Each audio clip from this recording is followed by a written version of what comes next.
Well, happy Tuesday, friends. My name is Jordan Minute Keysbo, and I'm the pastor here at Vermilion First United Methodist Church.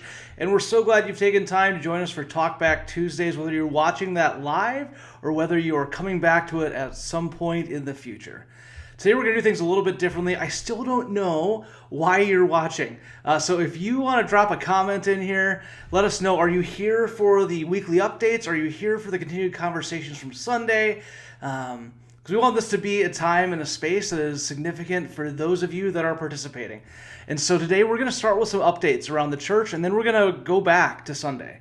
And we're going to look at what we talked about, and I'm going to bring into some conversations that a few of us had after the fact. And if we get any comments, we will address those as well. Feel free if you have questions, thoughts, ideas that have come up since Sunday that you want to talk about, make sure you let us know because we are happy to address those. So, few updates around the church. As some of you may know, in Vermilion during Lent, the churches kind of work together oftentimes to have a series of Friday services at noon that are followed by a soup and bread lunch.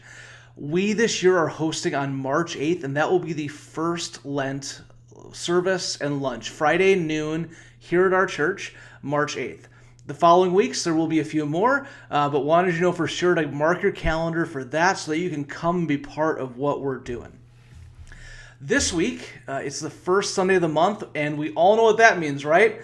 Dinner church. And so we will be doing our dinner church schedule. We'll have our normal 4 o'clock traditional worship, and then afterwards, we're going to take a few minutes and kind of reset, and then we're going to have a potluck. And so we'd love to have you join us. Come, bring a dish to share, connect with the community, have a space to build relationships, to be known, to know others, and to connect.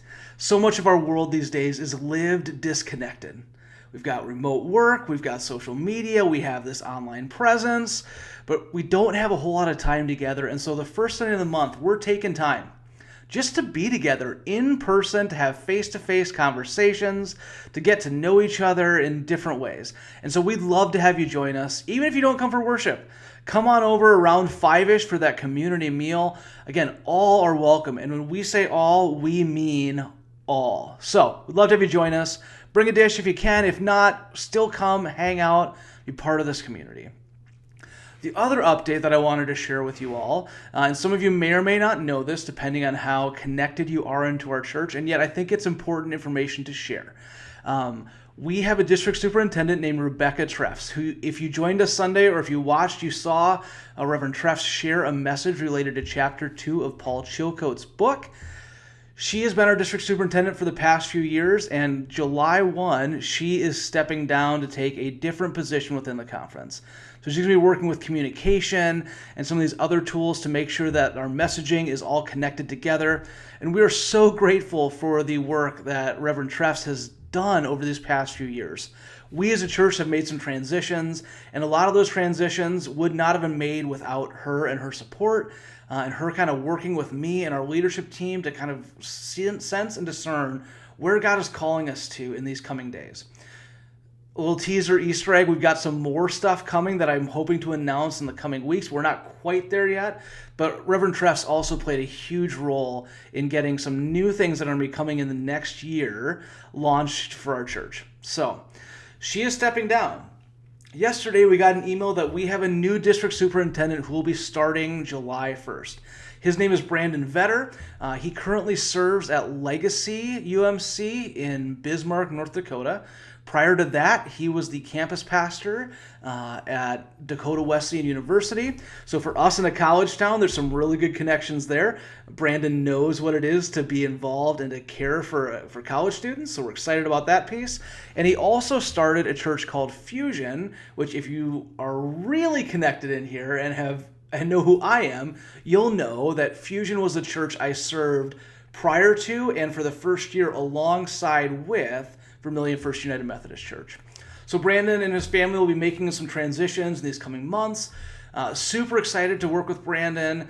Love some of the values that he has and the ways he's worked, and hope he can share some insights as we continue to be a church that's 2 blocks off USD's campus and we want to impact those students and make sure that they have a place where they are able to connect spiritually and all that good stuff. So we're going to have a new district superintendent. At some point, I'm sure he'll be coming to visit us, and we'll keep you all clued in on that.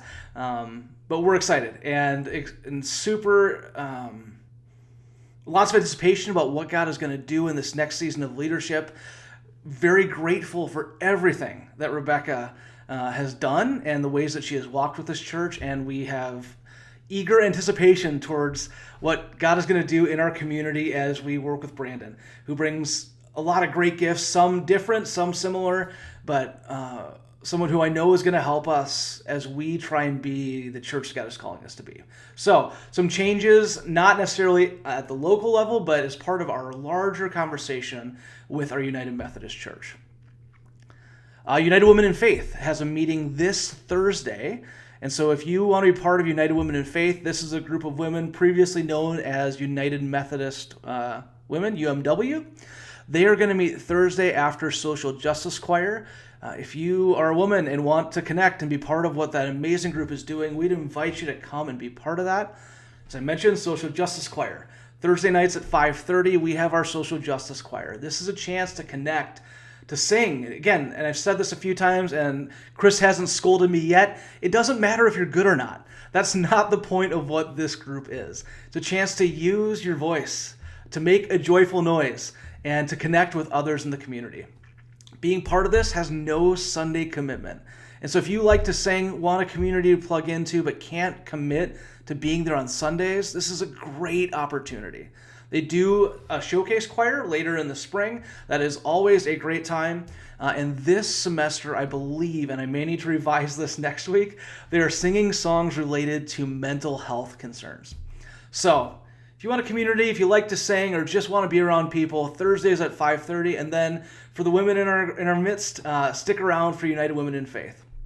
And then again, as I mentioned earlier, coming up Sunday, we have dinner church. So things to mark on your calendar. I think that's everything, but I'm sure if I'm missing something, we'll revisit it and throw that in the comments. Or subscribe to our weekly newsletter where you get all this information.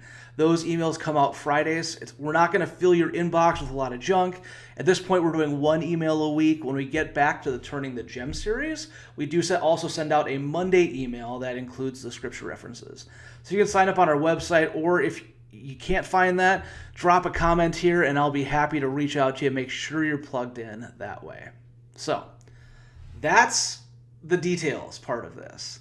And now we move into the conversations that continue on from Sunday. So this past Sunday, we looked at chapter 2 of Paul Chilcote's book, Multiplying Love, which paints this vision of what the United Methodist Church could be going forward.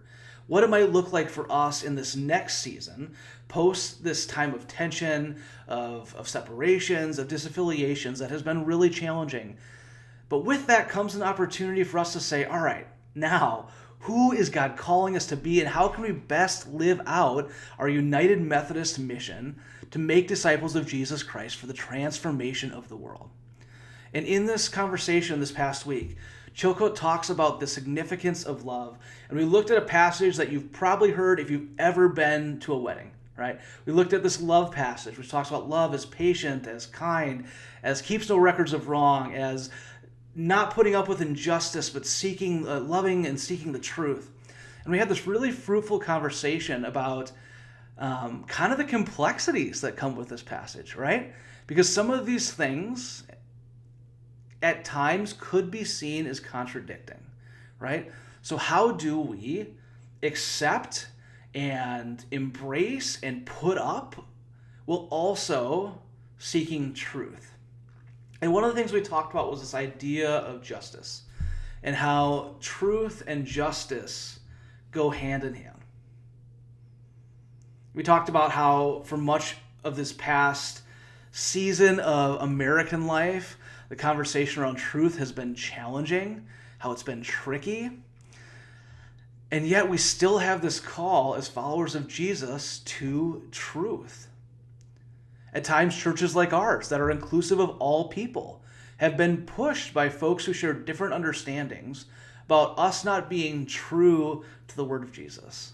Now, if that's where you're at, I understand, and I'd be happy to sit down with you and have a cup of coffee and explain to you how I and our church and another number of other scholars and United Methodist pastors and ELCA Lutheran pastors and United Church of Christ pastors have come to a place of seeing compatibility between Jesus' call for truth and inclusion of our LGBTQ AI2S plus siblings.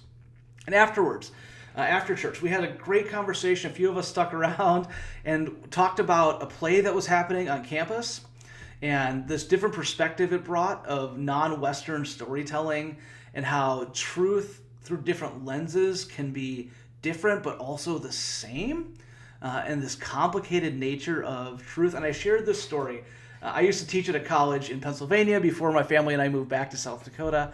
And on the first day of class, one of the things I always did with my students was an AMA, which stands for Ask Me Anything. And students could ask me any question with two qualifiers. One, I will answer it. And two, I am also grading you at the end of the semester.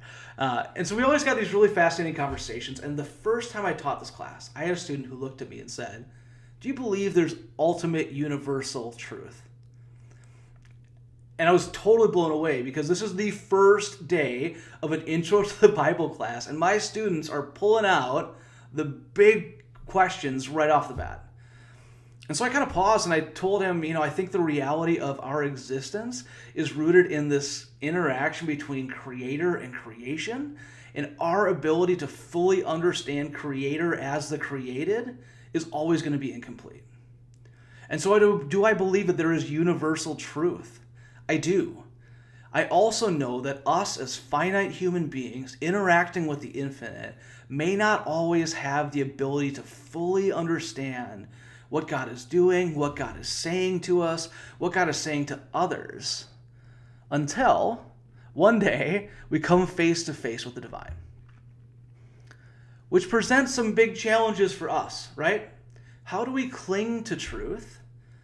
How do we cling to this idea of what is good and what is honest and what is real, while also recognizing that our beliefs and the places that God has brought us to an understanding on may not be shared with everyone. And this is the challenge. This is where that last part of that passage of accepting and bringing shared understandings in becomes so important. Because we don't want to be super rigid and alienate people, but we also want to cling as tightly to our beliefs and our values as they warrant.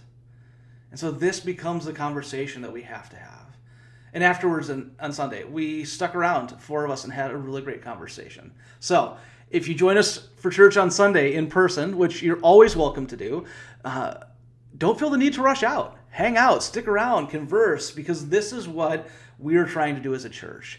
To take the teaching time from me sharing my infinite wisdom, please note the sarcasm on that, and move it to a conversation, a dialogue where we're all learning from each other, and we're all bringing different pieces, and together, all of us working together, we get a greater sense of the fullness, even if it's not complete, of who God is. So, it was a great week. Good conversation, great message from Reverend Treffs. If you didn't have a chance to watch it, I'd invite you to go back, check out on our YouTube and Facebook pages, which, if you're watching this, you've already found, and participate in that conversation. This Sunday, coming up, we're moving on to chapter 3, and we're going to have a message from Reverend Joel Winkler, who is a district superintendent for the Northwest, I got to get my directions right, part of the Dakotas. And so he covers the western part of North Dakota. And Joel's great. I've gotten to know Joel a bit over the years at different conference functions. And he's going to look into chapter 3, which deals with this conversation around unity. And so as we do, I want to leave you with the passage that's going to kind of serve as the basis of this conversation, both for Joel's message and our conversation afterwards about how we integrate and apply this material. And so here it is. From Ephesians 4, verses 1 through 6. And I'm going to be reading from the Message translation here. I really like some of the word choices here and the way it brings it into a way of speaking that is more closely related to the way we speak now. And so I've got it on the screen there. You're welcome to read along with me. But here's what it says. In light of all this, And this is Paul writing to the city of Ephesus, a church in the city of Ephesus. Paul's currently in prison, so that's the in light of all of this. Here's what I want you to do. While I'm locked up here, a prisoner for the master, I want you to get out there and walk, better yet run, on the road God called you to travel. I don't want any of you sitting around on your hands. I don't want anyone strolling off down some path that goes nowhere. And mark that you do this with humility and discipline, not in fits and starts, but steadily, pouring yourselves out for each other in acts of love, alert at noticing differences and quick at mending fences. You are all called to travel on the same road in the same direction, so stay together both outwardly and inwardly. You have one master, one faith, one baptism, one God and Father of all, or parent of all, who rules over all, works through all, and is present in all. And this is the line that I love, why I chose this translation. Everything you are and think and do is permeated by oneness. So that's the passage we're focusing on this week that Reverend Joel Winkler shares about in his message. And we'd invite you to join us Sunday as we continue this dialogue about where God is calling us, both individually, as a congregation, as a conference in the Dakotas and Minnesota, and as United Methodist churches around the world.